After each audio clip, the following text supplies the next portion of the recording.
வாழ்க வையகம், வாழ்க வையகம், வாழ்க வளமுடன். குரு வாழ்க, குருவே துணை. அனைவருக்கும் எனது பணிவான வணக்கங்கள், வாழ்த்துக்கள். Hearty welcome to this Microsoft Team video discussions on the topic of forces in the universe. பிரபஞ்சத்தில் உள்ள விசைகள். விசைகள் இல்லையே அசைவுகள் இல்லை. அசைவுகள் எங்கெல்லாம் இருக்கிறதோ அங்க விசைகள் இருக்கிறது. அந்த விசைகள் என்ன என்ன, விஞ்ஞானம் அந்த விசைகளை பற்றி என்ன சொல்லுகிறது என்பதை பற்றி கொஞ்சம் பார்ப்போம்.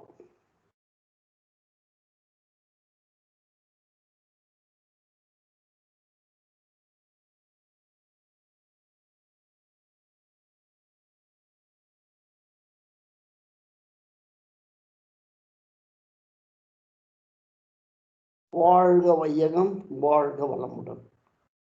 வேதாத்ரி அறிவியல் ஆராய்ச்சி நிலையத்திலிருந்து இதை நான் ப்ரெசன்ட் பண்ணேன்.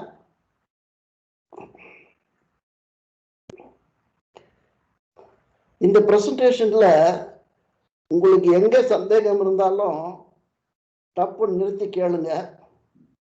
ஸ்லைடு தெரியலன்னா கேளுங்க, வாய்ஸ் கேட்கலன்னா கேளுங்க.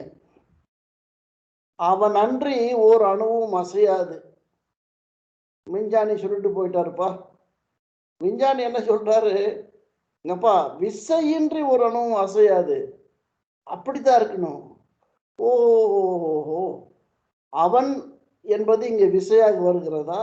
ஆமா, யோசிச்சு பாருங்க. அவன், அவள், அது யார்? அதன் மூலம் என்ன? விசைகள் எது? அந்த விசைகளின் மூலம் என்ன? ஆராய்ச்சி தொடர்கிறது. இந்த ஆராய்ச்சியின் முடிவில் விஞ்ஞானியும் ஒரு வேளை கைக்குலுக்கிக் கொள்ளலாம்.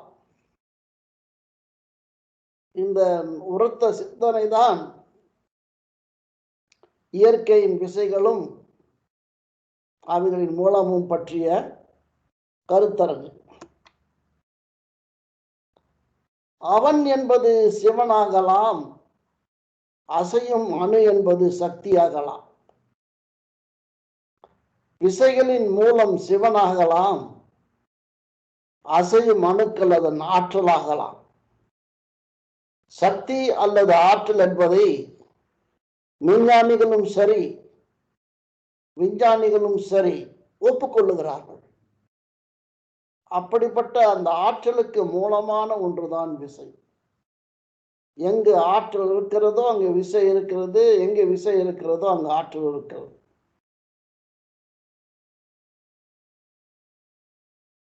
மாற்று கருத்துக்கள் வரவேற்கப்படுகின்றன. விசை என்பதை ஆங்கிலத்தில் ஃபோர்ஸ் என்பார்கள். ஒரு பொருளின் நகர்ச்சியில் மாற்றம் ஏற்படுத்தும் ஒன்றை விசை என்கிறோம். ஒரு பொருள் அசைகிறது என்றால் அதற்கு காரணம் விசை. ஒரு பொருளை ஒரு நிலையில் இருந்து இன்னொரு நிலைக்கு நகர்த்தவோ அல்லது சீரான விரைவுடன் நகர்ந்து கொண்டிருக்கும் ஒரு பொருளின் விரைவை மாற்றவோ ஓட்டத்தை மாற்றவோ வல்ல ஒன்றுதான் விசை. விசை என்பது அசைவது மாற்றமல்ல, அசைவிலே ஏற்படக்கூடிய மாற்றத்தையும் தருவது விசை. பாருங்க, அசைவது மாத்திரமல்ல, அசைவிலே தரக்கூடிய மாற்றத்தையும் தருவது விசை.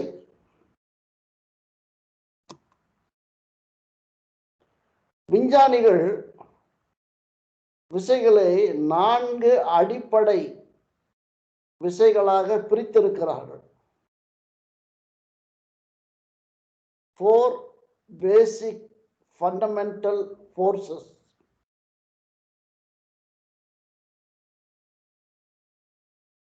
ஒன்று கிராவிட்டி விசை, இன்னொன்று மின்காந்த விசை, 3 மெலிதான அணுவின் விசை, 4 வலிதான கரு அணுவின் விசை. இந்த 3, 4 என்பது அணுவை சார்ந்தது. எலக்ட்ரான் மற்றும் நியூக்ளியஸ், மின்னணு மற்றும் கரு அணுவில் உள்ள அந்த ஒருங்கிணைப்பை குறிப்பதுதான் மெலிதான விசை. ஏனென்றால் அதை பிரிப்பது எளிது. வலிதான விசை என்றால் அந்த கரு அணு நியூக்ளியஸ்ல இருக்கக்கூடிய புரோட்டான், நியூட்ரான் இரண்டையும் இணைத்து கொண்டிருக்கக்கூடிய விசை மிக வலுவான விசை. ஆக 3, 4 என்பது அணுவை சார்ந்த விசை. ஆனால் 1, 2 என்பது அணுவை சார்ந்தது அல்ல. அது அணுவுக்கு அப்பால் இருக்கிறது என்று எடுத்துக்கொள்ளலாம். கிராவிட்டி விசை என்று விஞ்ஞானி சொல்வது, ஒரு பொருள் இன்னொரு பொருளை ஈர்க்கிறது. இது நியூட்டன் தந்த ஒரு விளக்கம். கிராவிட்டி விசை. இதையே மாத்தி போட்டு மகரிஷி ஒரு பொருளை இன்னொரு பொருள் ஈர்ப்பதில்லை, எல்லா பொருட்களையும் கட்டி இறுக்குவதுதான் கிராவிட்டி விசை என்றார். ஈர்ப்பதல்ல, இறுக்குவது. எல்லா பொருட்களையும். இது ஒரு பக்கம் இருக்கட்டும். நம்ம விஞ்ஞானிகிட்ட பேசணும்னா நியூட்டனை வச்சு தான் பேசணும். நியூட்டனுடைய தியரியில என்னென்ன ஹோல்ஸ் இருக்கு, என்னென்ன ஃப்ளாஸ் இருக்கு, அந்த ஃப்ளாஸ் எல்லாம் எப்படி நம்ம வேதாத்திரியன் கிராவிட்டி ஃபில்அப் பண்ணோம் அப்படிங்கிறத தான் நம்ம செய்ய வேண்டிய வேலை. அதை டாக்டர் அழகர் ராமானுஜன் போன்ற பெரியவங்கெல்லாம் செஞ்சுக்கிட்டு இருக்காங்க. அந்த வரிசையில் நிறைய பேர் வந்துகிட்டு இருக்காங்க இப்போ புதுசா. அடுத்தது மின்காந்த விசை. இந்த மின் என்பது எலக்ட்ரிசிட்டி அப்படின்னு சொல்லுவீங்க. காந்தம் என்பது மேக்னட்டிசம் அப்படின்னு சொல்லுவீங்க. ஸோ இந்த மின் காந்தம் இரண்டும் வேற வேறையா, இரண்டும் ஒண்ணுதானா?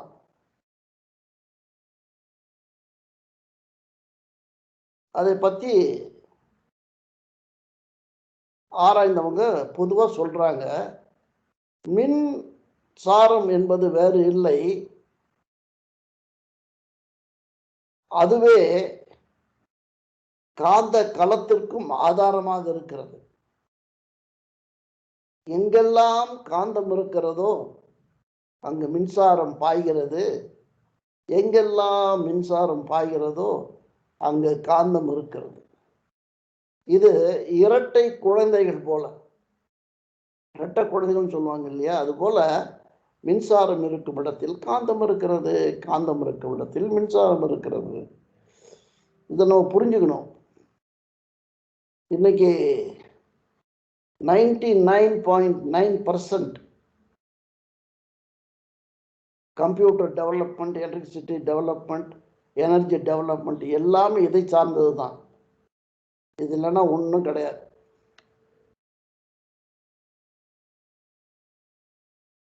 ஸோ இதெல்லாம் நீங்கள் படிக்கணும்னா உங்கள் வீட்டில் 8ஆம் கிளாஸ் படிக்கிற பசங்க யாராவது இருப்பாங்க, அவங்ககிட்ட அந்த புத்தகத்தை வாங்கி படிங்க, சில விளக்கங்கள் புரியும்.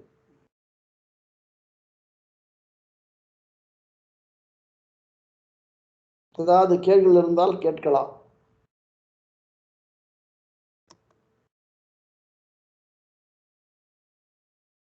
இயற்கையின் அடிப்படை விசைகள் 4. இதை விஞ்ஞானிகள் ஒப்புக்கொண்டிருக்கிறார்கள்.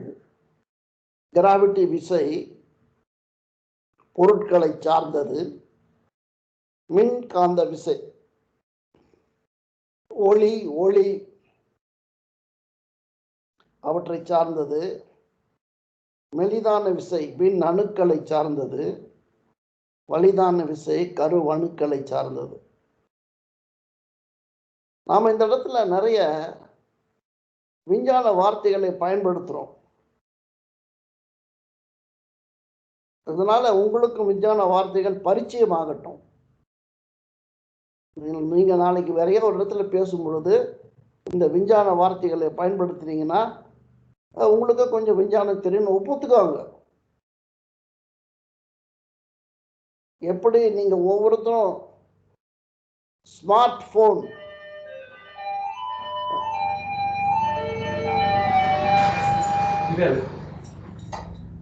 யூஸ் பண்றீங்களோ,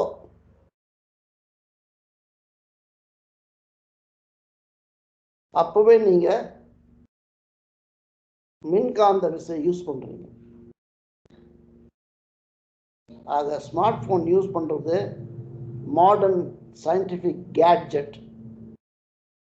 மாடர்ன் சயின்ஸே தெரியாம எதுக்கு யூஸ் பண்றீங்க? கொஞ்சம் சயின்ஸை தெரிஞ்சுக்கிங்க. இது ஒரு நல்ல ஒரு சான்ஸ் உங்களுக்கு. இன்னைக்கு ஒருத்தர்கிட்ட பேசிட்டு இருந்தேன். அவங்க சொன்னாங்க, மகரிஷி வந்து நிறைய இந்த மாதிரி வீடியோ கான்ஃபரன்ஸு மீட்டிங்கு நான் தினம் பார்க்குறேன், வாட்ஸ்அப்பில் ஃபேஸ்புக்கில் போட்டுக்கிட்டு இருக்காங்க அப்படின்னு. நான் சொன்னேன், ஆமாங்க சரி, ஆனால் அதில் விஞ்ஞானமே வரமாட்டேங்குது, எல்லாம் பொதுவான சப்ஜெக்ட் பேசிகிட்டு இருக்காங்க, யாருமே விஞ்ஞானத்தை பேசலையே. ஆமாங்க, அது ஒரு டிராபேக்கு. அந்த விஞ்ஞானம் பேசுறதுக்கு ஆள் இல்லையா, இல்லை பேச விட மாட்டேங்கிறாங்களா, அது நமக்கு தெரியல. சரி, அவங்க செய்யறது செஞ்சுட்டு போட்டோம். அட்லீஸ்ட் நம்ம சைட்ல இருந்து விஞ்ஞானத்தை அப்பப்போ பேசுவோம். நீங்களும் கொஞ்சம் இன்ட்ரெஸ்ட் எடுத்துக்கிட்டு விஞ்ஞான புத்தகங்களை கொஞ்சம் புரட்டி பாருங்க. அந்த 4 போர்சஸைய இங்க ஒரு படமா போட்டிருக்கேன், அவ்வளவுதான், வேற ஒண்ணும் இல்லை.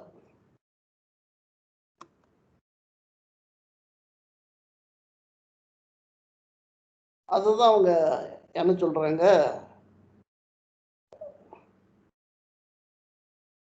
இந்த quarks, for example graviton, photon, gluon, அது. ஸோ அந்த ஃபோர்ஸை அணுக்களில் பகுத்து, அந்த அணுக்களில் பகுத்த அணுக்கள் எது மேல ஆக்ட் பண்ணுது? இப்போ கிராவிட்டான் அப்படிங்கிறது எல்லா பொருட்களிலும் ஆக்ட் பண்ணும். இந்த வீக் ஃபோர்ஸ், அதுக்கு பேரு W+, W-, Z. இது வந்து குவார்க்ஸ் அண்ட் லெப்டான்ஸ் வேலை செய்யும். ஃபோட்டோன்ஸ் சொன்னா அந்த ஒளி கதிர்கள் சொல்றோம் இல்லையா, இது ஒளி துகள்கள்னு சொல்லுவாங்க. இது quarks and charge leptons and W+, W- வேலை செய்யும். அப்புறம் இந்த strong force is called gluon. குளூவானுங்கிறது குவார்க்ஸ் அண்ட் குளுவான்ஸ் மேலே வேலை செய்யும். எதுக்கு இந்த வார்த்தைகளை நான் இங்கே போடுறேன்னா, நாளைக்கு உங்களுக்கு யாராவது சொல்லுவாங்க, அணுக்களுக்குள்ள இருக்கக்கூடிய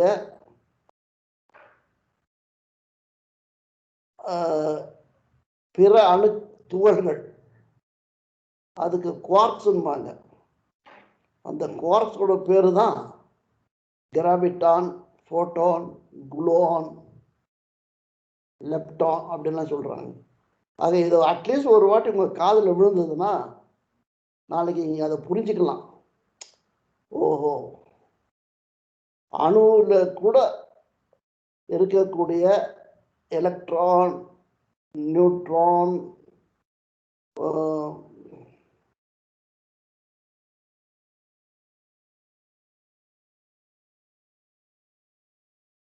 அண்ட்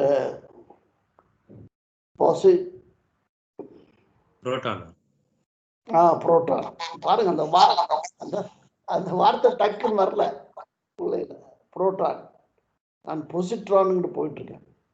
புரோட்டான் அதுக்கு மட்டும் துகள்கள் இல்லை, அதுக்குள்ள இருக்கக்கூடிய துகள்கள் தான் கிராவிட்டான்ஸ், ஃபோட்டான்ஸ், குளோவான்ஸ் அப்படின்னு சொல்றாங்க.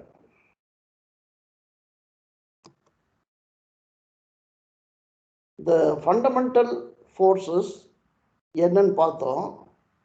அதனுடைய ஸ்ட்ரென்த் என்ன, அது எவ்வளவு தூரத்துக்கு அது வேலை செய்யும் அப்படின்னு பார்த்தீங்கன்னா, அந்த ஸ்ட்ராங் நியூக்ளியர் தான் அதிகமான ஸ்ட்ரென்த் உடையது. நம்பர் 1. அதை பேஸ் பண்ணி தான் மற்ற ஸ்கேல் ஃபிக்ஸ் பண்ணியிருக்காங்க. அதனுடைய ரேஞ்சு கம்மி, 10⁻⁻15 meters. அது -15 எது குறிக்குதுன்னா, 1 கீழே 1 போட்டு 15 சைபர் போடணும் மீட்டர். எலக்ட்ரோ மேக்னெட்டிக் அடுத்தபடி இருக்கக்கூடிய ஒரு ஃபோர்ஸு, அதனுடைய distance infinite. Week nuclear force அதுக்கு அடுத்தது, அதனுடைய ரேஞ்சு இன்னும் கம்மி. கிராவிடேஷன் அதுதான் ரொம்ப ரொம்ப கம்மியான ஸ்ட்ரென்த் உடையது. அதனுடைய ரேஞ்ச் வந்து இன்ஃபைனைட். அது எங்க ஒண்ணா தாக்கும். சொல்லுங்க ஐயா. இந்த ஸ்ட்ராங் நியூக்ளியர், வீக் நியூக்ளியர், அது அது சரியா புரிஞ்சுக்க முடியலையா? அதாவது நியூக்ளியர் அந்த புரோட்டான் நியூட்ரான் இருக்கிற அந்த நியூக்ளியஸ்க்குள்ள உள்ள ஒரு ஃபோர்ஸ் தானையா ஸ்ட்ராங் அண்ட் வீக்? இப்போ நம்ம அணுவை எடுத்துக்கலாம் கோபால்சாமி. சரியா? அந்த அணுவுல என்னென்ன துகள் இருக்கு சொல்லுங்க. அணுக்குள்ள வந்து அந்த நியூக்ளியஸ், அதுக்குள்ள புரோட்டான் அண்ட் நியூட்ரான்ஸ் இருக்குயா, அண்ட் அதை சுத்தி எலக்ட்ரான்ஸ் இருக்குதுயா.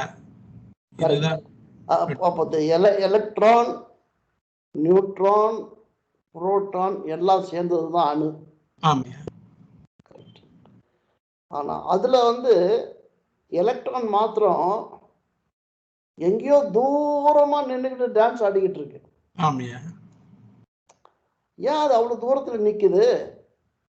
புரோட்டான் நியூட்ரான் மாதிரி ஒன்னா சேர்ந்து கட்டி பிடிச்சிக்கிட்டு டான்ஸ் ஆடலையே. ஏன்னா எலக்ட்ரான் வந்து சுத்திட்டுனால தன்னை விளக்கிறது இல்லையா? இப்போ அந்த பிளானட்ஸ் மாதிரி அதுவும் தன்னைத்தானே சுத்திட்டு இருக்கு. அது ஒரு கொஞ்சம் அதிகமா சுத்தலாம், அதனால ரெண்டுக்கும் விளக்கி இருக்கும், நமக்கு தெரியலையா? அது விலகி இருப்பதால. சரியா? அது விலகி இருப்பதால அதை இன்னும் விளக்குவது ஈஸி இல்லையா? ஆமா, அது எலக்ட்ரான் ஜம்ப் பண்ணுது, பிரிக்கிறாங்க. ஆமையா, பிரிக்கிறாங்க. அது ஈஸி. ஆமையா. ஆனா புரோட்டானும் நியூட்ரானும் கட்டி பிடிச்சுக்கிட்டு டான்ஸ் ஆடுறதால அது பிரிக்கிறது கஷ்டம். ஆமையா. அதனால்தான் அந்த ஸ்ட்ரென்த் வந்து அந்த நியூக்ளியஸ்க்கு ஜாஸ்தி, எலக்ட்ரானுக்கு கம்மி.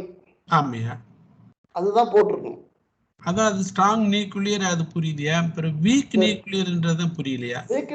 அது எலக்ட்ரானை தூக்கிடலாமா டப்புன்னு ஈஸியா?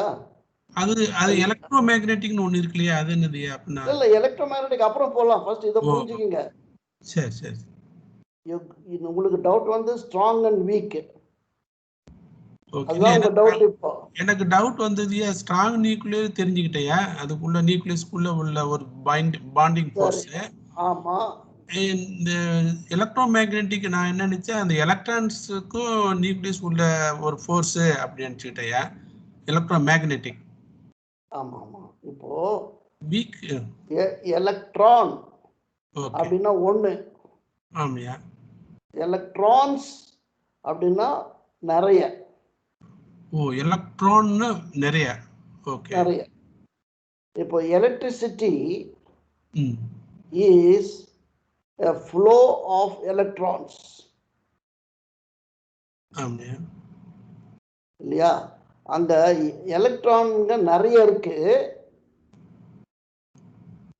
ஆனா இந்த வீக் நியூக்ளியர்ல நம்ம ஒரு எலக்ட்ரானை தான் பேசுறோம். ஓ, ஓகே. அது வந்து ஒரு ஃப்ளோ ஆஃப் எலக்ட்ரான்ஸ் போறது. இந்த strong and week. Okay. And within the atom. Exactly correct. Yeah. Electromagnetic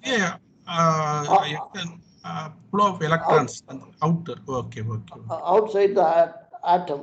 அதே மாதிரி gravity is also outside the atom. Okay. நான் அந்த எலக்ட்ரோமேக்னெட்டிக் தான் கொஞ்சம் கன்ஃபியூஸ் பண்ணிட்டேன். Okay, thanks. இப்போ விஞ்ஞானம் என்ன சொல்லுதுன்னா, இதெல்லாம் வேற இல்ல, இதெல்லாம் ஒரே ஒரு ஃபோர்ஸ்ல இருந்து வந்த ஃபோர்ஸ் தான். இதுக்கெல்லாம் மூலம் ஒரு விசை இருக்கிறது. அந்த மூல விசையின் பெயர் யூனிஃபைடு ஃபோர்ஸ்.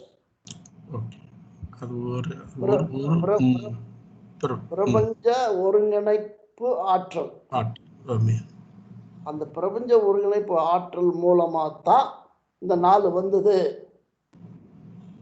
அப்படி விஞ்ஞானம் அதை நோக்கி போய்கிட்டு இருக்கு.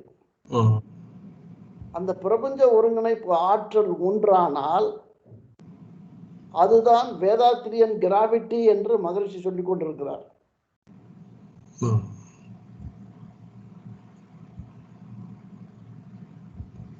இந்த 4 ஃபோர்ஸ் தனித்தனியா வந்ததில்ல, இதுக்கு ஒரு மூலம் இருக்கிறது. அந்த மூலத்தின் ஃபோர்ஸ் தான் வந்து ஒருங்கிணைப்பு ஆற்றல். அந்த ஒருங்கிணைப்பு ஆற்றல் தான் கிராவிட்டி ஆற்றல். மகிழ்ச்சி கிராவிட்டி ஆற்றல், அத நாலாவது கிராவிடேஷனல். இல்ல அது வேறயா? ஆமா, அது என்னையா அப்படின்னா கிராவிடேஷனல்? அது நியூட்டன் கிராவிட்டி. நம்ம சொல்றது வேதாத்திரியன் கிராவிட்டி. இல்ல, இந்த 4 வந்து கிராவிட்டினால 4ன்னு சொன்னீங்க. ஆனா இந்த கிராவிடேஷனல்ன்றது அது கிராவிடேஷன் ரெண்டும் ஒண்ணுதான் நினைச்சிட்டு இருந்தேன். அது வேறீங்களா? இல்ல. இப்போ எங்க ஸ்கூல்ல ஒருத்தர் வில்லியம்ஸ் படிச்சுட்டு இருந்தாரு. வில்லியம்ஸ். ஸோ 2 நாள் கிளாஸ்க்கு வரல. டீச்சர் சொன்னாங்க, ஏன் வில்லியம்ஸ் வரல, யாராவது போய் செக் பண்ணுங்க அவங்க வீட்டில், அவனுக்கு என்னாச்சு அப்படின்னு. நாங்கள் 2-3 ஃப்ரெண்ட்ஸ் போனோம் அவங்க வீட்டுக்கு. அவங்க வீட்டுக்கு போனால் அவங்க வீட்டில் கேட்டாங்க, யார் வேணும் உங்களுக்குன்னு. வில்லியம்ஸ்ன்னு. வில்லியம்ஸா? எந்த வில்லியம்ஸு? இங்கே 5-6 வில்லியம்ஸ் இருக்காங்க. எட்வர்ட் வில்லியம்ஸு, ஸ்டீஃபன் வில்லியம்ஸு, அந்த வில்லியம்ஸு. அங்கே பார்த்தா என்னன்னா, அவங்க ஃபேமிலி பேர் வில்லியம்ஸு, தாத்தா பேரும் வில்லியமு, புள்ள பேரும் வில்லியமு, பேர பேரும் வில்லியம்ஸு. அதான் அந்த பேரை சொன்னதான் அவனை நாங்கள் சொன்னோம். இல்லை நாங்கள் அந்த ஸ்கூல்லேருந்து வரோம், அந்த ஸ்கூல்லேருந்து படிக்கிற வில்லியம்ஸ் வேணும். ஓ அவன் ஸ்டீஃபன் வில்லியம்ஸ் ஆச்சு, அப்படி கேட்கணும் இல்லையா நீங்கள்? அதுபோல் நாம் வந்து ஒரு ஃபோர்ஸ் சொன்னோன்னா பொதுவாக கிராவிட்டி அப்படின்னா நம்ம ஒரு கிராவிட்டி தான் நினச்சிக்கிட்டு இருக்கோம். இல்லை, மகரிஷி என்ன பண்ணாரு, நியூட்டன் கிராவிட்டியை ஒரு ஓரமாக வச்சுட்டு வேதாத்திரி கிராவிட்டியை கொடுத்துட்டாரு. ஓகே. அதனால தான் நம்ம போல ஆளுங்களுக்கு தான் 2 கிராவிட்டி தெரியும். பொதுவாக விஞ்ஞான மேடைகளில் தெரிஞ்ச கிராவிட்டி ஒன்றே ஒன்று தான், அது நியூட்டன் கிராவிட்டி. ஓகே. இப்போ இங்க வந்து நீங்க கிராவிடேஷனல் சொல்றது நியூட்டன் கிராவிடேஷனல். ஆமா ஆமா நாட் கிராவிட்டி. Okay okay. இல்ல. ஓகே, புரியுதுயா. தேங்க்ஸ். ஓகே. நீங்க யாராவது நியூட்டனை பார்த்துருக்கீங்களா? அன்னைக்குமா பார்த்துருக்க மாட்டீங்க. ஐன்ஸ்டைனை பார்த்துருப்பீங்க. தலை நிறைய முடி விட்டு சூப்பராக இருப்பார். இவர் தான் ஐன்ஸ்டைனு. இந்த ஐன்ஸ்டைன் நமக்கு ஒரு 3 ஐட்டம் கொடுத்துருக்காரு. ஒன்று இனர்ஷியானா என்ன, காஸ் அண்ட் எஃபெக்ட்னா என்ன, ஆக்ஷன் ரியாக்ஷன் என்ன. அவர் கொடுத்த வருஷம் 1700. இப்போ நம்ம 2020 இருக்கிறோம் இல்லையா? 200 ஆண்டுகளுக்கு போயிடுச்சு. அதுக்குள்ள 200 300 ஆண்டுகள். ஸோ இன்னைக்கும் நியூட்டனுடைய விதிகள் விஞ்ஞானத்தில் பயன்படுத்தப்படுகிறது.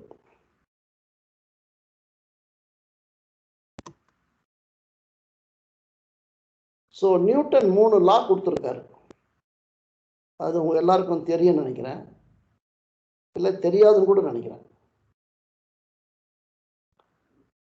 யாருக்கு தெரியாது?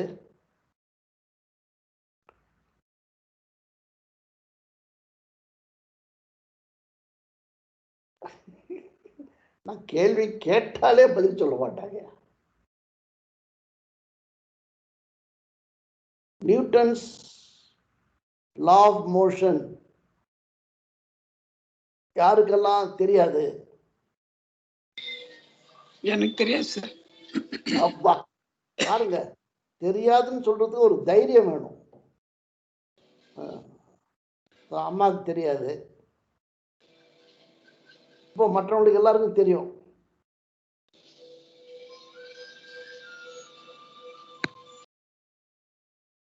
இல்லையா? இப்ப நான் பேர் சொல்லி கூப்பிடலாமா?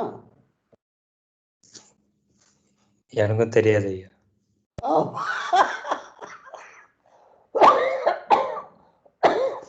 ஸ்லோவா வராங்க ஒவ்வொருத்தரா. அப்புறம் வேற யாருக்கு தெரியாது?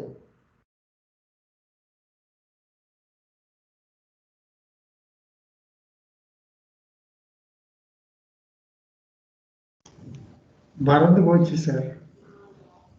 இது யாரு? சதானந்தம். ஓகே ஓகே, மறந்து போச்சு. படிக்கும்போது தெரியும், அப்புறம் மறந்து போச்சு, அப்புறம் தேவையில்லை அப்படின்ட்டு.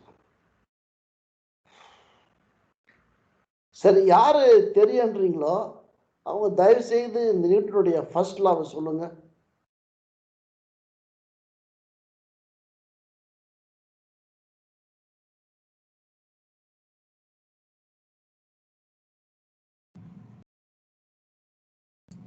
அதாவது அதான் இந்த ஃபர்ஸ்ட்லாவது நீங்க போட்டிருக்கீங்களே, அதானயா? சொல்லுங்கப்பான்னா. ஓகே. அதாவது எந்த ஒரு எக்ஸ்டர்னல் வெளி ஃபோர்ஸ் எதுவும் இல்லாத பட்சத்தில் நிற்கும் பொருள் நின்றுக்கிட்டே இருக்கும், மூவிங் பொருள் வந்து மூவ் ஆகிட்டே இருக்கும். அண்டஸ் அதாவது எதுவுமே தடுக்காத பட்சத்தில் அது போய் அது அந்த ஃபங்க்ஷனில் இருந்துக்கிட்டே இருக்கும். ஏன் அப்படின்னு அவர் சொல்லியிருக்காரு. எது தடுக்குது? நார்மலா ஏரு ஃப்ரிக்ஷன் ஏரு இப்போ நம்ம பார்க்கறதுல.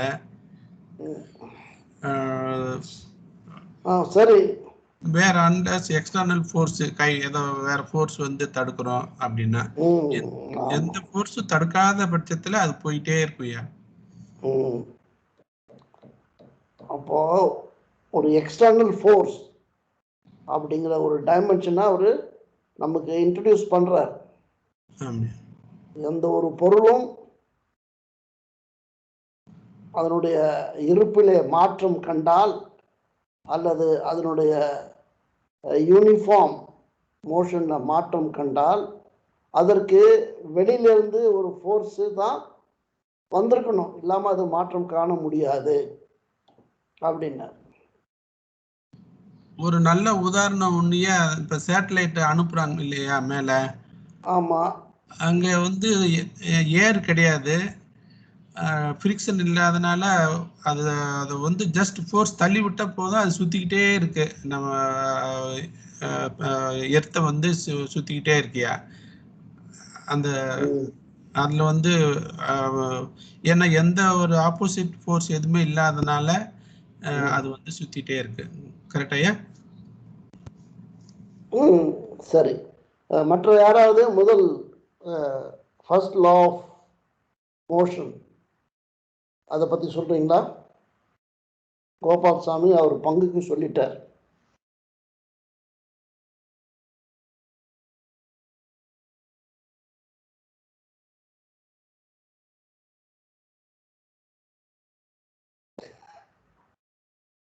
எனக்கு சிரிப்பா இருக்குல்ல, மற்றவங்க திட்டுறாங்க, ஐயோ இவர்கிட்ட வந்து இதுதான் ஏதாவது மாட்டி விட்டுருவாரு. ஸோ விஞ்ஞானத்தை பற்றி பேசினா யாரும் அவ்வளோ பேசுறது இல்லை. இதுவே இந்த தத்துவம் வச்சிங்களேன், தத்துவத்தை பற்றி பேசினா வாங்குன்னு வாங்குவாங்க.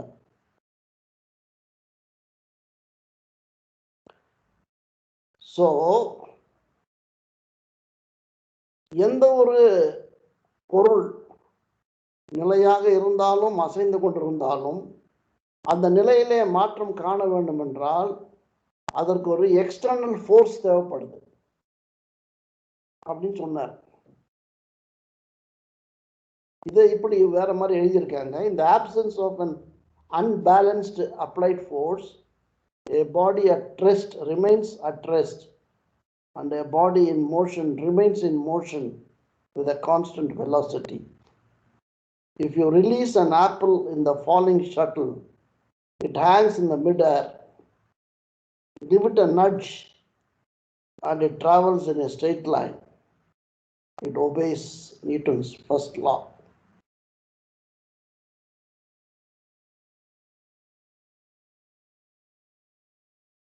எந்த ஒரு அசைவில் மாற்றம் ஏற்படுத்த, எந்த ஒரு நிலையில மாற்றம் ஏற்படுத்த நமக்கு ஒரு விசை வேண்டும்.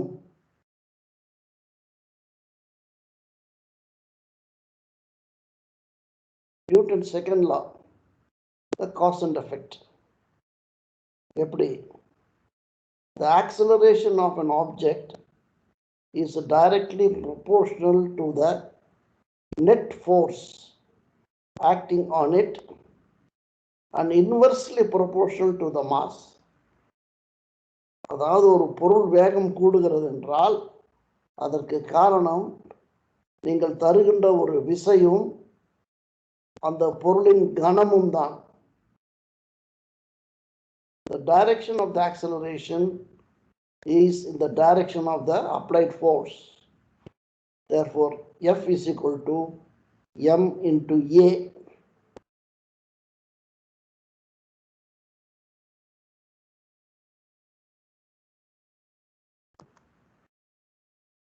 Newton third law. இது எல்லாருக்கும் தெரியும் நினைக்கிறேன். For every action, there is an equal and opposite reaction. ஒரு அந்த அம்மா வந்து சூட்கேஸை தூக்கிட்டு இருக்காங்க. தூக்குறது அந்த கை, அந்த கை தான் அந்த பெட்டியை தூக்குது. ஆனால் பெட்டியின் பாரம் பூமியை நோக்கி இழுக்குது. அது பூமியில் விழாமல் இருக்கிறதையும் அவங்க தூக்கி பிடிச்சிட்டு இருக்காங்க. அது அவங்க பிடிக்கிறதுக்காக கொடுத்த அந்த ஒரு விசையும் பூமி இழுக்கிற விசையும் ஒன்றா இருக்கு. அதனால அந்த பொட்டி கையிலே இருக்கிற மாதிரி நமக்கு தெரியுது.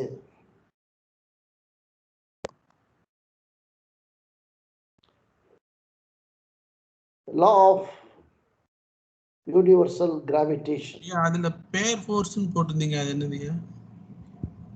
வர பேர் ஃபோர்ஸ். பேர் ஃபோர்ஸ்னா இந்த மேல ஃபோர்ஸ் கீழே ஃபோர்ஸ் இல்லையா, ஓ அது சரி. ஒரு அது ஒரு பேர். ஓ அந்த அர்த்தத்தில். Okay okay. இப்போ வீட்டில் கல்யாணம் பண்ணிட்டு இருக்காங்க ஹஸ்பண்ட் ஒய்ஃபு, அவங்கள கூட பேர்ன்னுவாங்க, லவ்லி பேர். ஆனால் அங்கே இருக்கிற ஃபோர்ஸ் அவங்க தான் தெரியும். ரெண்டு ஈக்குவல் ஆப்போசிட் ஃபோர்ஸ் ரெண்டுமே இருக்கிறதுனால.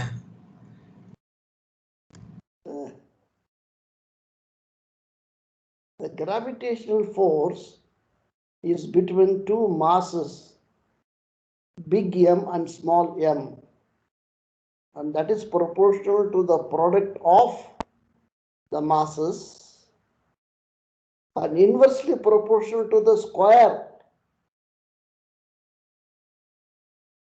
of the distance r between them. அதான் அந்த ஃபார்முலா போட்டிருக்காங்க. F is equal to G is a gravitational constant multiplied by big M small m divided by r squared.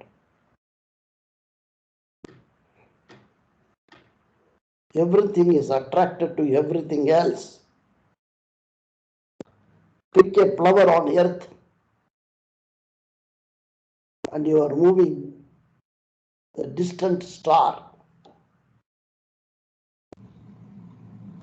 ஆக்சுவலா இந்த ஃபார்முலாவும் அந்த MA மாதிரி தான் இல்லையா? F equal to MA, ஏக்கு பதிலா G இருக்கு அப்படித்தானையா? ஏக்கு பதிலா G. இல்ல. A is acceleration. G அந்த ஏன்றது MAன்ற போது ஏக்கு பதிலா Gன்றது ஆக்சிலரேஷன் இங்க. இல்ல. சரி. G is a constant. ஓ கிராவிடேஷனல் ஃபோர்ஸ் இல்லையா அது? G கிராவிடேஷனல் ஃபோர்ஸ் இருக்கு. ஆக்சிலரேஷன். F ஓ F தான் கிராவிடேஷனல் ஃபோர்ஸ். இந்த G ஜஸ்ட் கான்ஸ்டன்ட் ஐயா அது Gன்றது. ஒரு நிமிஷம். சரி. F is proportional to the masses and inversely proportional to the square of the distance. Then F is proportional to M into M by R square. So that is only a proportion. Ada equation பண்ணனா you have to introduce a constant. So by introducing G as a constant, then we are converting that into an equation. Gravitational force is equal to G into M into M by R square. அப்புறம் Gனுடைய value என்னையா? Gன்றது எதுக்கா G கொடுத்திருக்காங்க? அதான் Gன்றது தான் acceleration due to gravity அப்படின்னுவாங்க. அதுதான் நான் சொன்னேன், acceleration due to gravity. இல்ல, acceleration due to gravity, that's a constant. சரியா? So it is a number. அப்படிதான் எடுத்துக்கணும். சரி. ஆக்சிலரேஷன் எடுத்துக்க முடியாது. ஆனா அவங்க என்ன பண்றாங்க, நீங்க சொன்ன மாதிரி இந்த ஈக்குவேஷனை ஃபோர்ஸை பத்தி பேசும்பொழுது force is equal to M into A பண்ணிட்டாங்க. But A is not equal to G. Not equal, yeah. அந்த டேர்ம்ல சொல்றேன். அந்த அது ஆக்சிலரேஷன், இது கிராவிடேஷனல் ஆக்சிலரேஷன் அப்படின்னு சொல்ல வந்தேன். இல்ல, அப்ப அந்த R ஸ்கொயர்ட் என்ன பண்ணுது? அது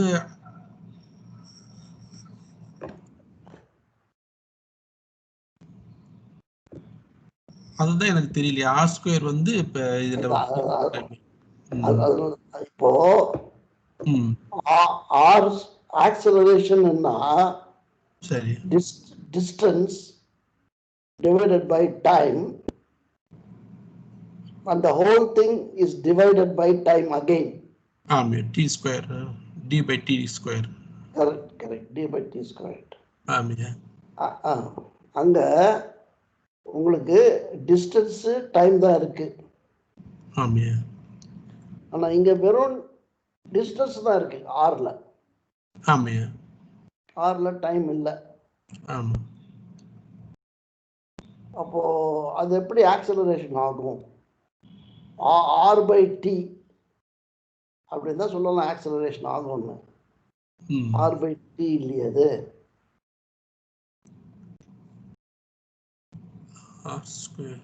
இந்த யூனிட் வர மாட்டேதியா அந்த ஃபோர்ஸ்? இல்ல, ஆர்னா டிஸ்டன்ஸ். ஆமையா. டிஸ்டன்ஸ் மாத்திரமே உங்களுக்கு வேகத்தை கொடுக்காது. ஆமையா. முடுக்கத்தை கொடுக்காது. அப்படி கொடுக்கணும்னா அங்க T வரணும். அங்க T இல்ல. ஓகே. யோசிச்சு பாருங்க, போட்டு பாருங்க. அப்படி ரிலேஷன்ஷிப் இருந்ததுன்னா சொல்லுங்க, நானும் பார்க்குறேன். சரி சரி.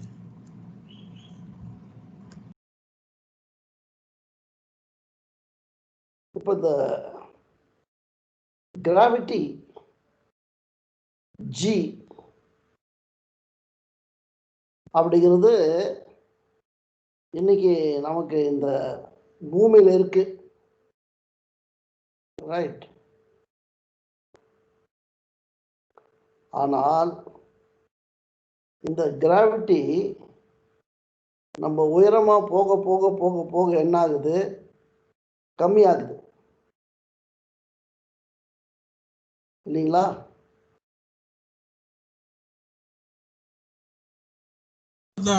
கூடுதான் இருக்கியா?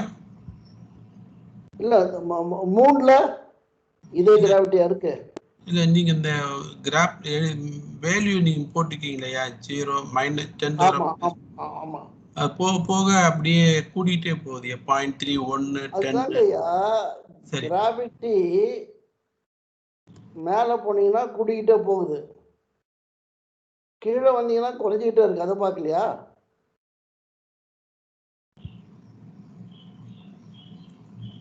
இதுதாங்க எர்த் கிராவிட்டி. எர்த்ல இருந்து பார்க்கணும், 1ல இருந்து பார்க்கணுமாயா? சரி சரி சரி. ஆமா. 1 - 3 3.17 space 0.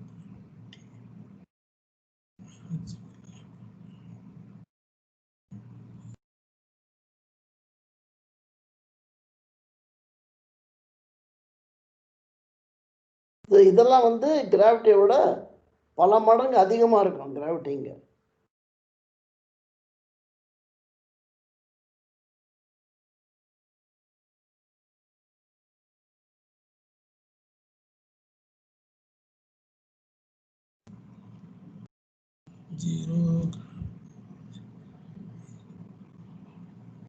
ஜீரோன்னா கிராவிட்டியே இல்லை. அது அவங்க தியரட்டிக்கல் போட்டிருக்காங்க. இன்னும் அது லெவல் ரீச் ஆகல, அங்க கிராவிட்டியே கிடையாது.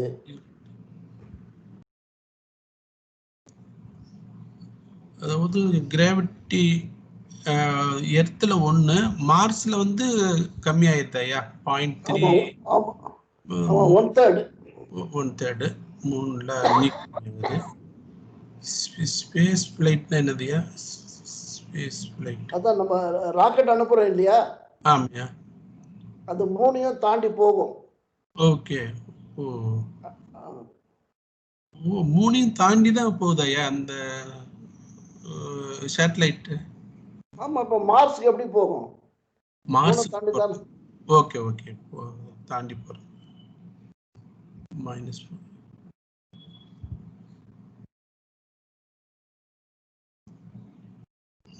0. பயாலஜிக்கல் ஹைப்பர் கிராவிட்டினா அது என்னது? அப்படி ஜாஸ்தியா போறது அது. ஆமா ஆமா ஆமா.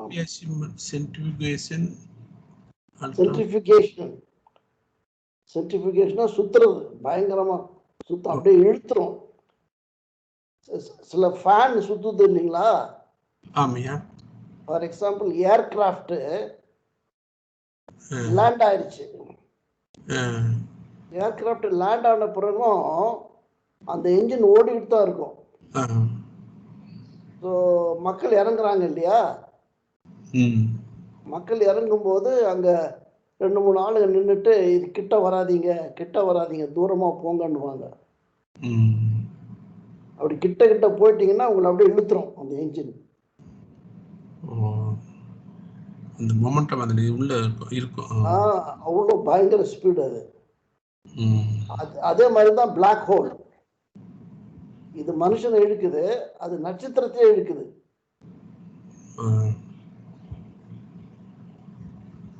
ஐயா ஸ்பேஸ் ஃப்ளைட்டுக்கும் நார்மல் ஃப்ளைட்டுக்கும் சேம் ஐயா அந்த இது நார்மல் ஃப்ளைட் அங்கெல்லாம் போக முடியாதுப்பா. அப்போ கிராவிட்டி அதில் அஃபெக்ட் ஆகாது. நார்மல் ஃப்ளைட்டு அவ்வளோ தூரம் போகிறதுக்காக டிசைன் பண்ணவே இல்லை. அது பூமியிலிருந்து மேக்சிமம் 1 கிலோமீட்டர் மேலே பறக்கும். அதுக்கு மேலே பறக்கிறதுக்காக அதை டிசைன் பண்ணலை. சரிங்க.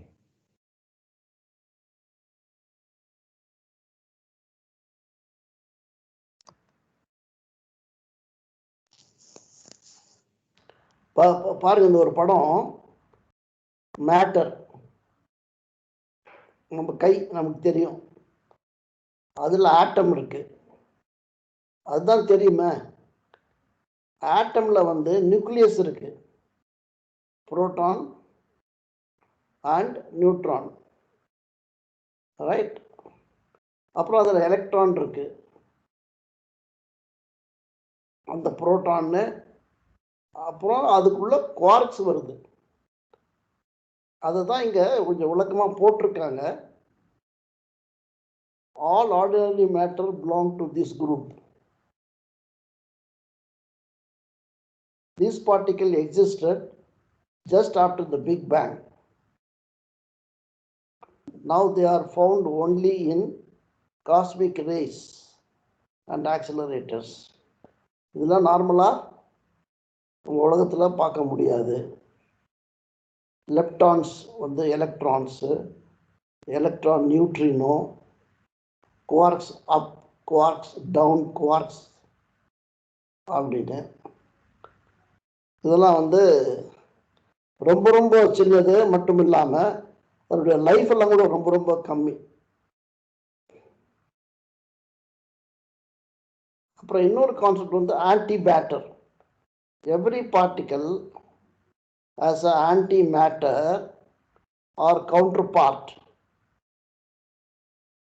Every action as a opposite reaction சொல்றோம் இல்லையா, அது போல ஒவ்வொரு மேட்டருக்கும் ஒரு ஆன்டி மேட்டர் இருக்கு. அந்த ஆன்டி மேட்டர் இல்லாம இந்த மேட்டரை எதுக்க முடியாது.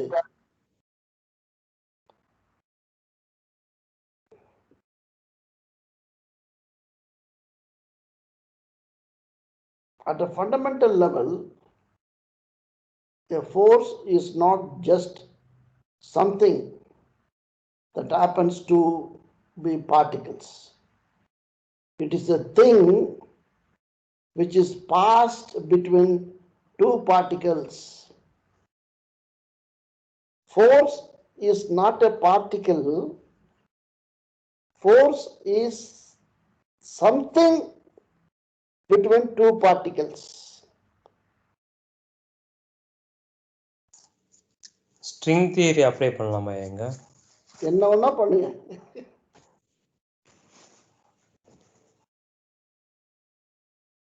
என்ன வேணா பண்ணுங்க.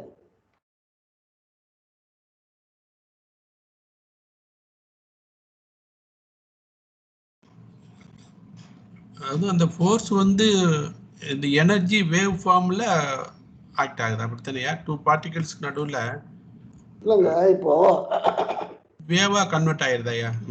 ஃபோர்ஸ் உருவாவதற்கு காரணம் என்ன? இப்போ உங்க டேபிள் ஃபிளாட்டா இருக்கு, அதுல கொஞ்சம் தண்ணி ஊத்துறீங்க, கொஞ்சம் லைட்டா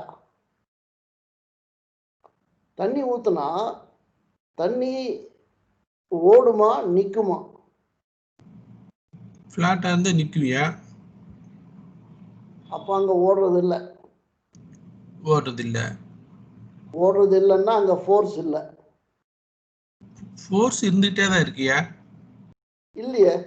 அது ஃபோர்ஸ் வெயிட் வந்து வெயிட் தண்ணி வந்து கீழே தண்ணி ஓடணுமா? இல்ல வாட்டருடைய வெயிட் கீழே ஆக்ட் பண்ணிட்டு இருக்கு. அது டேபிள் வந்து ரியாக்ஷன் ஃபோர்ஸ் கொடுத்துட்டு இருக்கியா? ஆமா, அதோட முடிஞ்சு போச்சு கதை. அந்த ஃபோர்ஸ் ஆக்ட் பண்ணிட்டு தானே இருக்கியா? அதோட முடிஞ்சு போச்சு. சரி.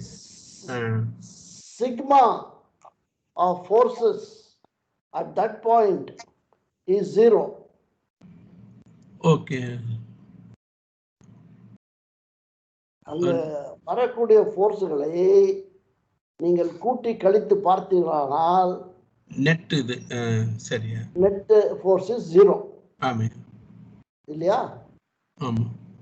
அப்ப அங்க ஃபோர்ஸ் இருக்குதுன்னா தண்ணி கொஞ்சம் மூவ் ஆகணும். ஆமா. ஸோ எப்போ தண்ணி மூவ் ஆகும் சொல்லுங்க? ஃப்ளாட்டா இருக்கிறது கொஞ்சம் டில்ட் பண்ணா மூவ் ஆகுது. அப்ப டில்ட் பண்ணும்போது என்ன பண்றீங்க நீங்க ஆக்சுவலா? டில்ட் பண்ணும்போது என்ன அதுன்னா அந்த வாட்டருடைய வெயிட் வந்து எப்பயுமே ஆக்ட் பண்ணிட்டு தான் இருக்கு. அப்போ லைட்டை டில்ட் பண்ணும்போது அந்த ரியாக்ஷன் ஃபோர்ஸ் கம்மியாகுது, உடனே கீழே இறங்கிருதியா? அப்படி இல்லை. டில்ட் பண்ணும்போது சரி ஒரு பள்ளத்தை கிரியேட் பண்றீங்க நீங்க. ஆமையா? ஒரு பள்ளத்தை கிரியேட் பண்ணும்போது அந்த அந்த தண்ணி பள்ளத்தை நோக்கி பாயுது. ஆமையா? சோ அந்த பள்ளத்தை நோக்கி பாயுற தண்ணி அது ஒரு ஃபோர்ஸ். அந்த ஃபோர்ஸுக்கு ஒரு பள்ளம் வேணும். ஆமையா? பள்ளம் இல்லைன்னா ஃபோர்ஸ் இல்லை. ஆமையா? ஸோ எங்க ஃபோர்ஸ் இருக்குதோ அங்கெல்லாம் ஒரு பள்ளம் வேணும்.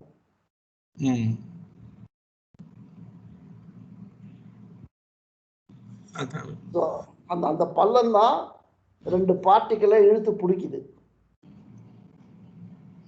பள்ளம்ன்றது அந்த அதாவது கிராவிடேஷனல் ஃபோர்ஸ் அல்லது கிராவிட்டி அந்த ஆக்ட் பண்றதுக்குள்ள பள்ளங்கிறது ஒரு விளக்கத்துக்காக நான் சொன்னது. சரியா? சரி. நீங்க என்ன பண்ணுங்க, ஒரு கிளாஸ்ல சுடு தண்ணி, ஒரு கிளாஸ்ல பச்சை தண்ணி. அத அப்ப அது ரெண்டுத்துக்கும் ஃபோர்ஸ் இருக்கா?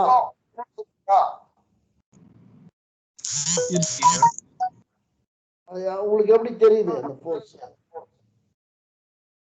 இந்த இதுல சுடு தண்ணியின் போது கொஞ்சம் எனர்ஜி அதுல இருக்குதியா? பொட்டன்ஷியலா இருக்கு. ஆமையா? ஆமா, அதுல இருக்குது. ஆமையா? ஃபோர்ஸ் எங்க தெரியுது உங்களுக்கு? ஓகே.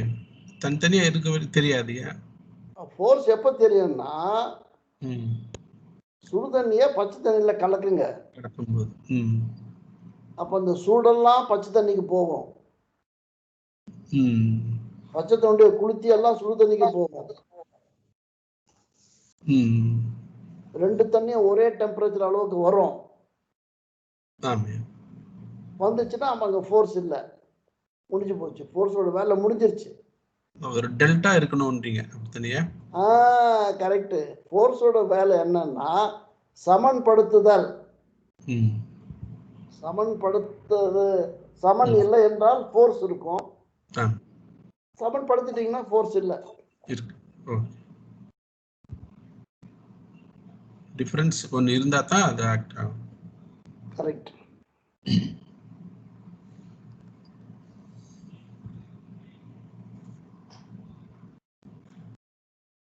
விசைகளுக்கு இலக்கணம் வகுத்த விஞ்ஞானி ஐசக் நியூட்டன். அவர் கூறிய விதிகள் பரவலாக அறிந்தவை. இவ்விதிகளை கீழ்காணுமாறு கூறலாம். நியூட்டனின் முதலாவது விதி: ஒரு பொருளின் மீது, யார் என் கூடவே பேசுறாங்க, ஒரு ஒரு பொருளின் மீது விசை ஏதும் செலுத்தாதிருந்தால் அப்பொருள் தான் இருந்த தன் அசையா நிலையிலோ அல்லது தான் ஒரு நேர்கோட்டில் ஒரே சீரான விரைவோடு முன்பு சென்று கொண்டிருந்த தன் நிலையிலே தான் தொடர்ந்து இருந்து வரும். இதுல முக்கியமான ஒரு லைன் என்னன்னா, ஒரு பொருளின் மீது விசை ஏதும் செலுத்தாது இருந்தால்தான் இப்படி இருக்கும். விசை செலுத்தினா அது மாறும். நியூட்டனின் இரண்டாம் விதி, ஒரு விசை ஒரு பொருளின் மீது செலுத்தும் பொழுது அப்பொருளின் நகர்ச்சியில் ஏற்படும் விரைவு முடுக்கம் அவ்விசையின் திசையிலே இருப்பதுடன் அவ்விசைக்கு நேர் சார்புடையது ஆகும். முடுக்கம் என்பது நேரத்திற்கு நேரம் விரைவே மாறுபடும் விரைவுதனை குறிப்பது. முடுக்கம் என்பது கால அடிப்படையில் விரைவு மாறும் விதம். தமிழ்ல ரொம்ப கன்ஃபியூஸா இருக்கு. முடுக்கம்னா ஆக்சலரேஷன், அப்படி தெரிஞ்சுட்டு படிங்க. நியூட்டனின் மூன்றாம் விதி, ஒவ்வொரு வினைக்கும் அதற்கு இணையான எதிர்வினை உண்டு. இதைத்தான் காஸ் அண்ட் எஃபெக்ட் அப்படின்னு சொல்லுவாங்க. ஐயா முதல் விதியில நேர்கோட்டுல போதுன்னு சொல்லியிருக்காரு ஐயா. ஆனா எல்லாமே ஒரு வட்ட வடிவில் தானே போயிட்டு இருக்கு இந்த பிரபஞ்சத்துல. இது என்ன பண்ணுங்க, ஒரு பொருள் அசையாமல் இருந்தாலும் ஒரு பொருள் சீரான விரைவோடு அசைந்து கொண்டிருந்தாலும் அப்படி எடுத்துக்கணும். சீரான விரைவு என்பது யூனிஃபார்ம் மோஷன். அந்த uniform motion could be a linear motion, it could be a rotary motion also. இப்போ நேர்கோடு இருக்குனுங்கிற அவசியம் இல்லை. it could be rotary motion also. So அது அசையாது இருக்கிறது அசையணும்னா ஒரு விசை நம்ம அதுல கூட்டணும். சீரான விரைவோடு ஓடிக்கொண்டிருக்கிற ஒன்றுல அந்த விரைவை மாற்றணும்னா ஒரு ஃபோர்ஸை நீங்க கூட்டணும், அப்பதான் மாறும். ஃபோர்ஸை கூட்டினா முடுக்கம் அப்படின்வாங்க. ஃபோர்ஸை குறைச்சிங்கன்னா பிரேக், அதுக்கு பிரேக்.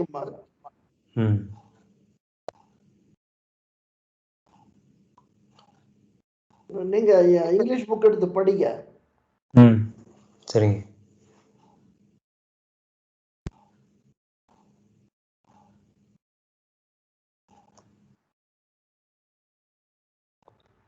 முதல் விஞ்ஞான துறையில் விஞ்ஞான பதங்களை தெளிவாக விளக்கி அவற்றை சார்பியல் சமன்பாடுகள் இணைத்தவர் நியூட்டன். அந்த வார்த்தைகளை இப்போ தமிழ்ல போட்டிருக்கோம், கொஞ்சம் பாருங்க. நான் போடும்போது கூட எனக்கு கூட ஒரு மாதிரி தான் இருந்தது, இப்படியெல்லாம் கூட இருக்க தமிழ்ல வார்த்தைகள்னு. நிறை, மாஸ், அதுக்கு இன்னொரு பேர் கூட இருக்கு, பொருண்மை. எடை, வெயிட். விசை, ஃபோர்ஸ். முடத்துவம், இனர்ஷியா. வளர் வேகம், ஆக்சலரேஷன். தளர் வேகம், டீசலரேஷன். ஈர்ப்பியல், கிராவிட்டி.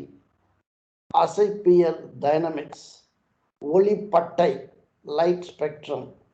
சிட்ரியல் calculus, differential calculus. முழுவியல் கால்குலஸ், இன்டகிரல் கால்குலஸ். இதெல்லாம் நியூட்டனுடைய தியரியை ஒட்டி வந்த வார்த்தைகள்.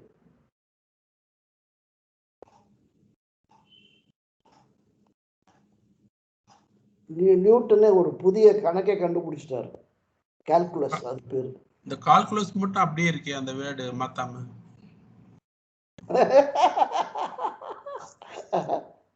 நீங்க மாத்து. சரி.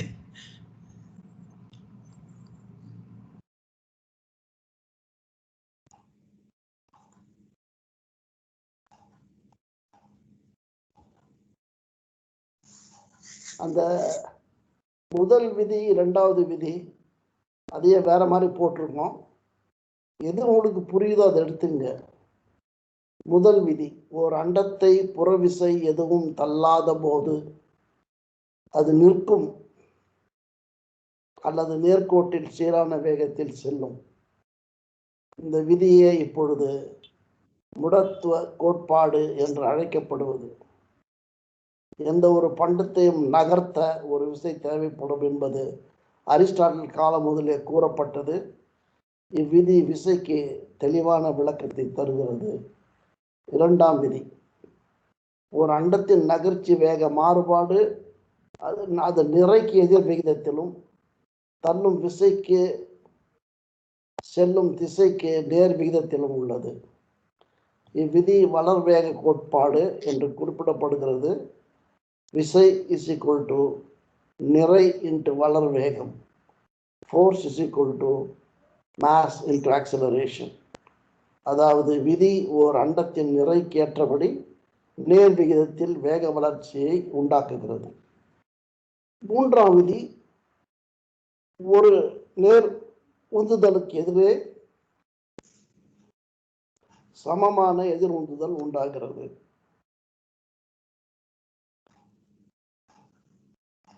விசையின் அலகு நியூட்டன் ஆகும். நியூட்டன் என்பது ஒரு கிலோகிராம் எடையுள்ள பொருளொன்றின் மீது ஒரு மீட்டர் செகண்ட் ஸ்கொயர் முடுக்கத்தை தோற்றுவிக்கும் விசையாகும். ஃபோர்ஸுக்கு யூனிட் நியூட்டன்.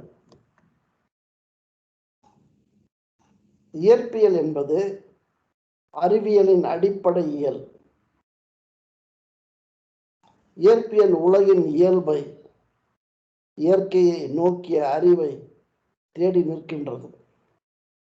வெவ்வேறான சூழ்நிலைகளில் இயற்கையில் உள்ள பொருட்பொருட்களின் பண்புகளை முறையாக அறிந்து கொள்ளுதல் எனவும் இயற்பியலை நாம் வரையறுக்கலாம்.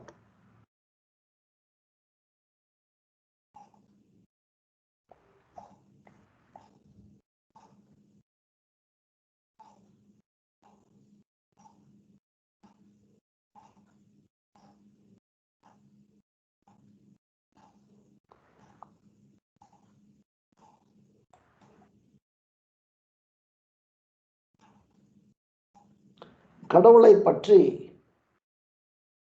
நியூட்டனின் கருத்துக்கள் அல்ல பெற்ற வெகுமதிகள். நியூட்டனுக்கு ரசவாதம், மதவியல், சரித்திரம், மாய விஞ்ஞானம் ஆகியவற்றில் ஆர்வமும் மிக்க நம்பிக்கையும் உண்டாயினும் அவர் அதை வெளியே காட்டிக் கொள்வதில்லை.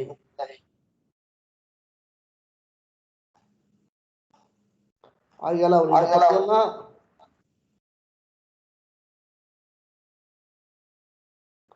கொஞ்சம் மியூட் பண்ணிடுங்கப்பா. அவர் அதை வெளியே காட்டிக் கொள்வதில்லை. மியூட் பண்ணுங்கன்னு சொன்ன இல்ல,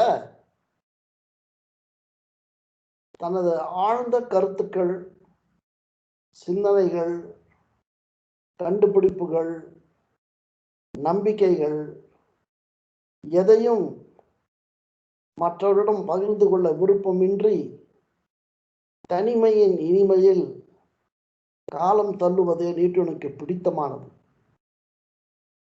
தான் செய்யும் ஆராய்ச்சியில் மனம் ஊன்றி நியூட்டன் ஆழமாய் மூழ்கி போவதுண்டு. அல்லாவிடில் அவரது மூளை மத சிந்தனையில் சிதறி போய்விடும். நியூட்டன் ஒரு மூர்த்தியை நம்புபவர். மும்மூர்த்தி அன்று யூனிடேரியன் நாட் ட்ரைனிடேரியன், அதாவது கடவுள் ஒன்றே, அது மூன்று வடிவம் அற்றது.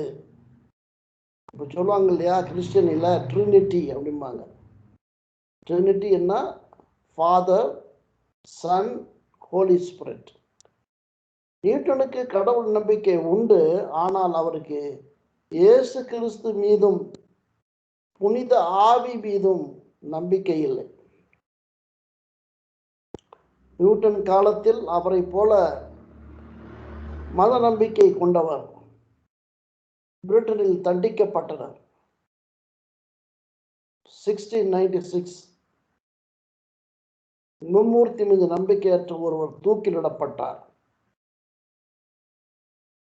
வடிவத்தில் நம்பிக்கையற்ற ஐசக் நியூட்டன் தண்டனையிலிருந்து எப்படியோ தப்பிக்கொண்டார்.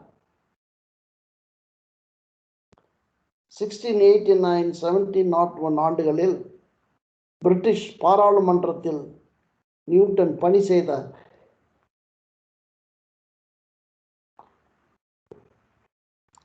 1696 முதல் 1727 வரை பண அச்சகத்தின் அதிபதியாக, the master of the mint, என்னன்னா அந்த கரன்சி நோட்டு அடிக்கிறாங்க இல்லையா, அங்க பணியாற்றினார். ராயல் சொசைட்டியின் அதிபதியாக 1703 தேர்ந்தெடுக்கப்பட்டார். 1705 ஆண்டு ஆனி ராணியால் பிரிட்டிஷ் தீரராக ஆக்கப்பட்டார். நைட்ஹுட் அப்படிமா.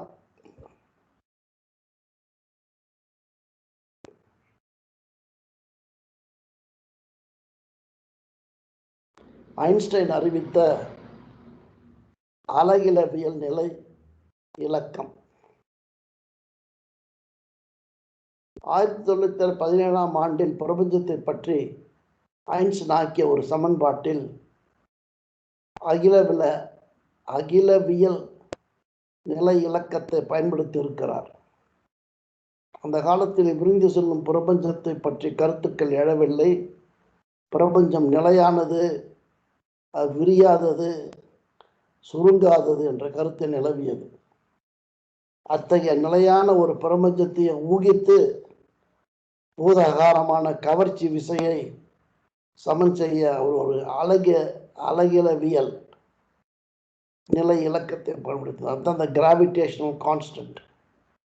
அதற்கு பிறகு 1929 அமெரிக்க விஞ்ஞானி எட்வின் ஹபிள் தன் தொலைநோக்கியை பயன்படுத்தி பிரபஞ்சம் மெய்யாக விரிவதை எடுத்து காட்டினார்.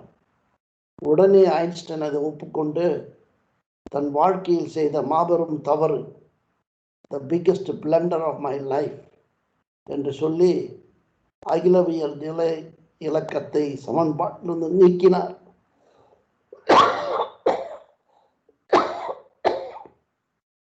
அப்பொழுது ஐன்ஸ்டைன் பிரபஞ்சத்தின் விரைவேற்றம் அடைகிறது. Expansion of universe is accelerating என்பதை அறிய தவறிவிட்டார். நியூட்டனின் இரண்டாவது நீதிப்படி உந்து விசை நிறை மல்டிப்ளை பை விரைவேற்றம், force is mass and acceleration. அதை திருப்பி கூறினால், ஒரு பலூன் நிறை விரைவேற்றத்தில் நகர்ந்தால் அதை விந்தி தள்ளுவது ஒரு விசையாக இருக்க வேண்டும்.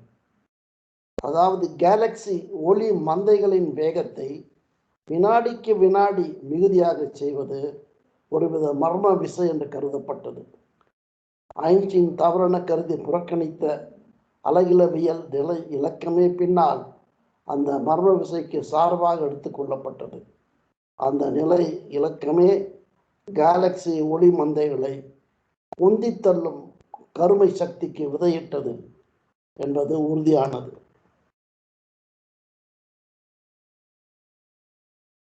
Composition of cosmos. இப்போ காஸ்மாஸ்ல என்ன இருக்கு, எவ்வளோ இருக்கு அப்படின்னு பார்த்தீங்கன்னா, கீழே வாங்க, டார்க் எனர்ஜி 70%, டார்க் மேட்டர் 25%. இது ரெண்டும் சேர்த்துங்கன்னா 95% தான். இங்க இருக்கிறதுல 95% dark energy and dark matter. பாருங்க, இங்க இருந்து இது வரைக்கும். இதுவே 95ன்னா மீதி வெறும் 5% தான். இந்த 5% என்ன அப்படின்னு பார்த்தீங்கன்னா, ஹைட்ரஜன் அண்ட் ஹீலியம் 4%. ஓஹோஹோ, இதுவே 95, 99 ஆயிடுச்சு. இப்போ இங்கே முடிஞ்சு போச்சு கதை. இப்போ மற்றதெல்லாம் வெறும் 1%, ஸ்டார்ஸ் 0.5%, நியூட்ரினோஸ் 0.3%, ஹெவி எலிமெண்ட்ஸ் 0.03%. நம்ம வாழற பூமியெல்லாம் இந்த 1% தான் அடங்கும். இது எங்கேயும் வராது. ஆக நாம் இருக்கக்கூடிய காஸ்மாஸ்ல நாமெல்லாம் ஜுஜுபி நிலையில இருக்கிறோம். இந்த மறுபடியும் இந்த 4 விசைகளுக்கு வருவோம். கிராவிட்டி விசை கிராவிட்டான் துகள்களால் வருவது, மின்காந்த விசை ஃபோட்டான் துகள்களால் வருவது, மெலிதான விசை எலக்ட்ரான் துகள்களால் வருவது, வலிதான விசை புரோட்டான் துகள்களால் வருவது. இதை மட்டும் அப்படி லைட்டா தெரிஞ்சுக்கிட்டா போதும்.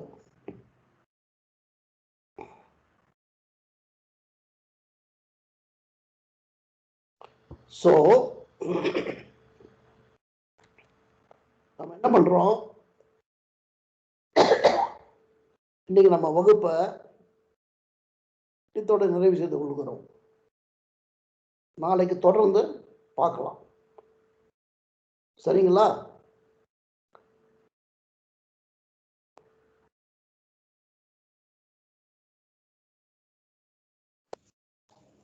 சரிங்க. அப்புறம் உங்களுக்கு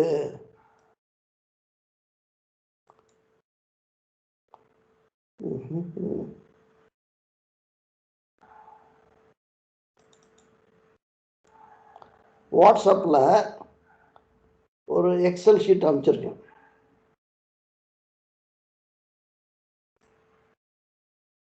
அந்த எக்ஸல் ஷீட்ல இந்த வாரம் Monday, Tuesday, Wednesday, Thursday up to Sunday வரைக்கும் என்னென்ன கிளாஸ் பிளான் பண்ணியிருக்கோம், என்னென்ன டைமிங்கு, என்ன தீமு, எந்த லொக்கேஷனு, எந்த லிங்க்கு கிளிக் பண்ணுறது அப்படின்னு போட்டிருக்கேன்.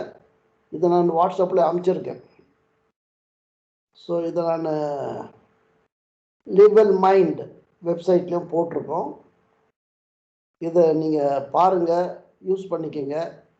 அப்புறம் என்ன கிளாஸ் வருது அப்படின்னு தெரிஞ்சுக்கலாம். இப்போ பாருங்கள், the forces in the universe நான் நினச்சேன் இன்றைக்கே முடிச்சிடலான்ட்டு, முடியல, அது நாளைக்கு போயிடும். இப்போ நாளைக்கு போகிறதால இந்த ப்ராப்ளம் அனாலிசிஸ் அதுவும் நாளன்னைக்கு போயிடும்.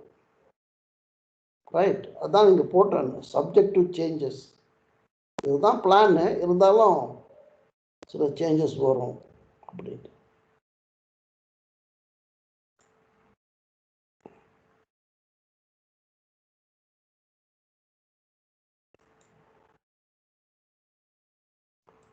ஸோ இப்பொழுது கேள்வி நேரம்.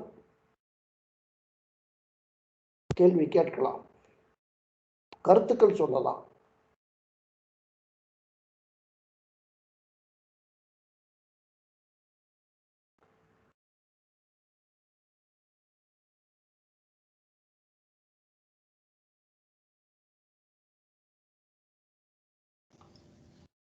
விஞ்ஞானமும் மெய்ஞானமும் இணைகிறதே அப்படின்றதுக்கு இதெல்லாம் தெரிஞ்சிட்டா இன்னும் நல்லா இருக்கிற மாதிரி இருக்குதுய்யா.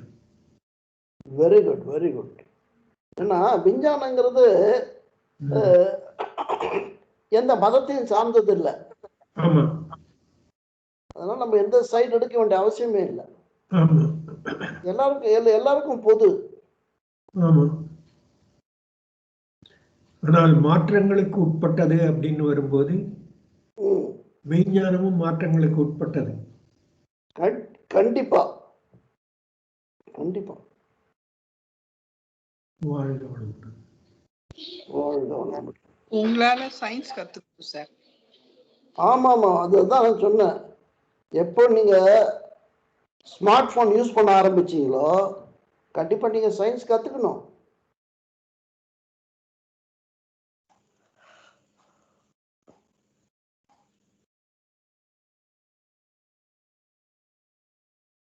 இந்த சயின்ஸை பார்த்தீங்கன்னா அது தத்துவத்தை விட கொஞ்சம் ஈஸியாக இருக்கும்.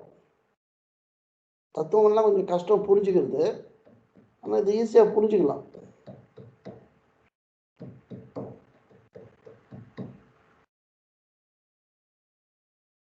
விசைகள் மட்டுமே எக்ஸிஸ்ட் ஆகுது அப்படின்னு ஒரு புரிஞ்சுக்கிட்டேன். எங்கு அசைவு இருக்கிறதோ அங்கெல்லாம் விசை இருக்கிறது.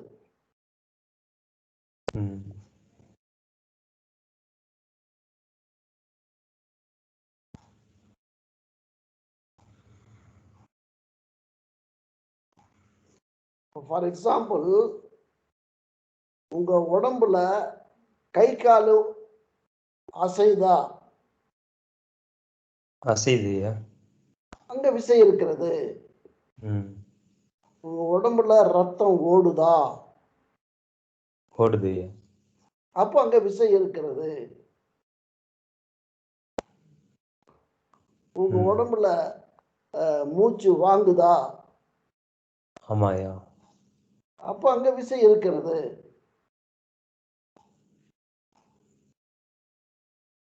உங்க உடம்புல உங்களுக்கு சொரணம் இருக்குதா? இருக்குது. அப்போ அங்க விசை இருக்குது. நீங்க சாப்பிடுற சாப்பாடு ஜீரணம் ஆகுதா? ஆகுது. அங்க விசை இருக்கிறது.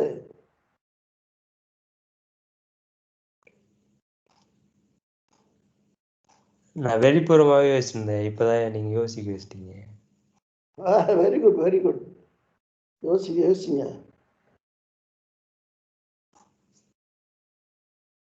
நன்றி. வாழ்க வளமுடன்.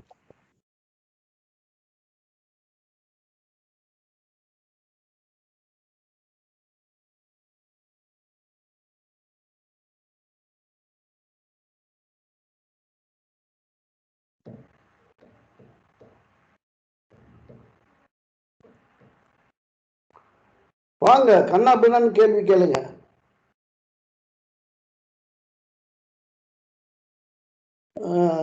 சண்டே நான் கிளாஸ் எடுத்தேன், அந்த மாணவர்களுக்காக சொல்லிட்டு, வெற்றி உங்களை அழைக்கிறது, அதற்கு நீங்கள் தயாரான. அங்க சிறப்பு விருந்தினராக ஒரு பிரின்சிபால் அம்மா வந்திருந்தாங்க, ரம்யா ஆனந்த். அவங்க ஒரு கேள்வி கேட்டாங்க. என்ன கேள்வி கேட்டாங்கன்னா, வாழ்கிற மனிதனுக்கு இலக்குகள் எதற்கு? கோல் செட்டிங் பத்தி பேசிட்டு இருந்தோம். அந்த கோல்ஸ் என்னத்துக்கு? கோல்ஸ் இல்லாம வாழக்கூடாதா?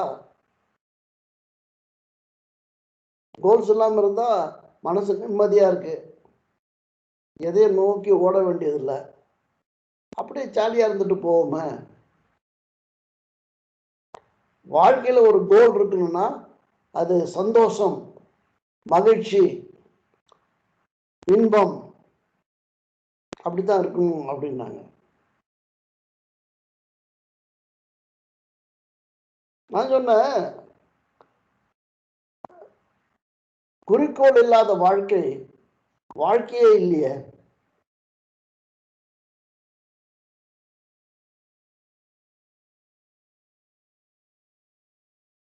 அந்த வாழ்க்கைக்கு அர்த்தம் இல்லையே.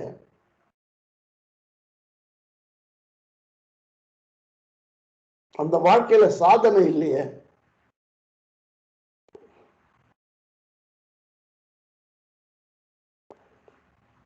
வாழ்க்கையே இன்பமா தான் இருக்கணும் அப்படின்னா பிறக்கவே வேண்டியது இல்லையே.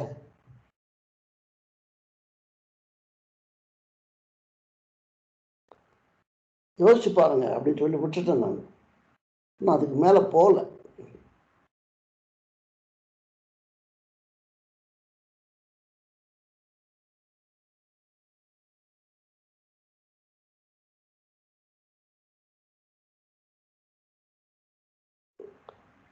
முன்னெல்லாம் வீட்டில் பையன் பிறந்தான்னா பையனுக்கு வேலை கிடைக்கணும், வேலை கிடைச்ச பிறகு கல்யாணம் செஞ்சு வைக்கணும், குழந்தை பெற்றுக்கணும். இதுதான் இலக்கு. பொண்ணாக இருந்தால் அதை ஒரு இடத்துல கட்டி கொடுக்கணும், அதுதான் இலக்கு. அப்புறம் அது லைஃப் வேறு, லைஃப் வேறு. இன்னைக்கு அப்படி இல்லையே. இன்னைக்கு உலகமே மாறி போய் கிடக்கப்பா. உலகம் அவ்வளோ சிம்பிளா இல்லை. இப்போ ரொம்ப காம்ப்ளிகேட்டடா ஆயிடுச்சு. பொண்ணா இருந்தாலும் படிக்கணும், பொண்ணா இருந்தாலும் வேலை செய்யணும், பொண்ணா இருந்தாலும் சம்பாதிக்கணும், ஆம்பளையா இருந்தாலும் சமையல் செய்யணும், ஆம்பளையா இருந்தாலும் வீடு பெருக்கணும், ஆம்பளையா இருந்தாலும் சாமான் துலக்கணும், ஆம்பளையா இருந்தாலும் குழந்தைய பார்த்துக்கணும். ரைட்? எவ்வளோ இருக்கு. ஸோ இப்படி மாறி இருக்கிறதால நாமும் மாற வேண்டியதானே.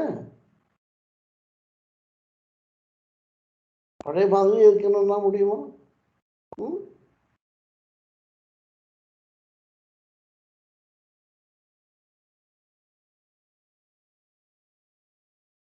ஒரு தம்பி கேட்டாரு, சார் எனக்கு இலக்கு என்னத்தை வச்சுக்கணும்னு தெரியல எனக்கு அப்படின்னா. அப்படின்னா சிந்திக்கவே இல்லை. சொன்ன தம்பி, முதல்ல ஒரு கல்யாணத்தை பண்ணி போடு, அதுதான் உன்னுடைய இப்போ இருக்கிற இலக்கு, அதை முடி, அப்புறம் பார்க்கலாம் அப்படின்னு சொல்லியிருக்கேன்.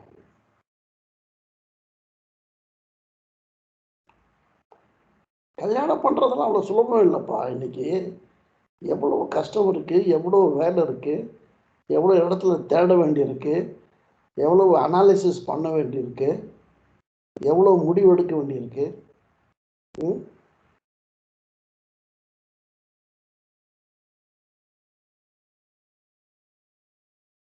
யாரோ ஒருத்தருக்கு வயசு 70 ஆச்சு 80 ஆச்சு, அவருக்கு இலக்கு இல்லை அப்படிங்கிறாரு. சரி, ஓகே, பரவாயில்ல.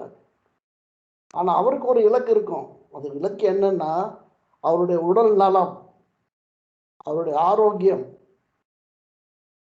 அவருக்கு ஒரு மந்த்லி இன்கம் அவரை காப்பாற்றிக்கிறதுக்கு. அதெல்லாம் இலக்கு தானே, அதெல்லாம் இருக்கணும் இல்லையா?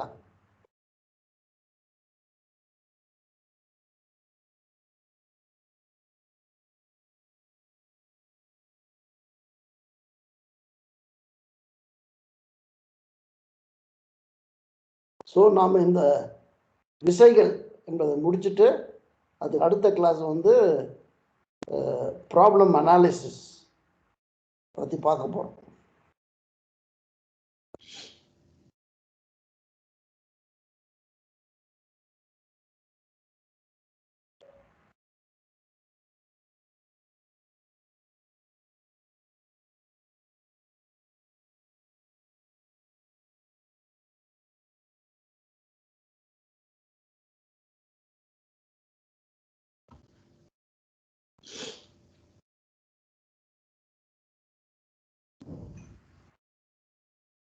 சொல்லுங்க.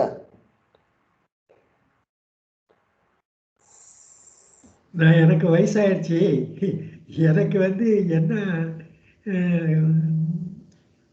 இது இருக்கணும்னு பார்த்தா ஆரோக்கியமா இருக்கிறதுக்கே பலது செய்ய வேண்டியதா இருக்குது ஐயா. பார்த்தீங்களா? அது பாருங்க, உங்களுக்கு ஒரு இலக்கு இருக்கு. ஆமையா.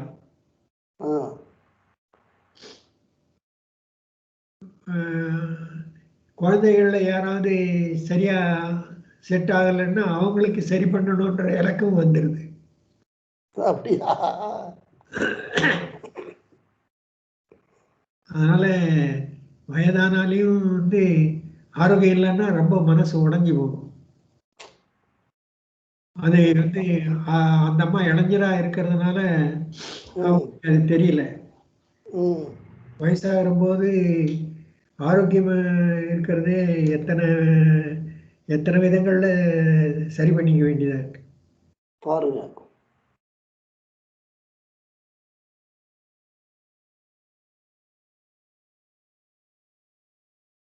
பலருக்கு அதுவும் முடிகிறது இல்லை. ஏதோ சில பேருக்கு தான் அது சரியாகுது. ஆமா, அவங்க ப்ராப்பரா கேர் எடுத்துக்கணும். அஃப்கோர்ஸ் அது அவங்க அதுதான் அவங்க இலக்கை சரியா அமைச்சிக்கலைன்னா அவங்க கஷ்டப்பட்டாகும். ஆமா. ஆமாம் ஐயா. வாழ்க வளமுடன். வாழ்க வளமுடன்.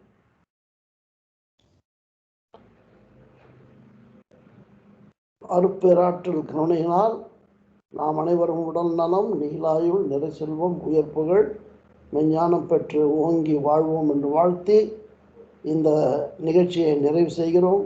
வாழ்க வையகம், வாழ்க வையகம், வாழ்க வளமுடன். வாழ்க வளமுடன்.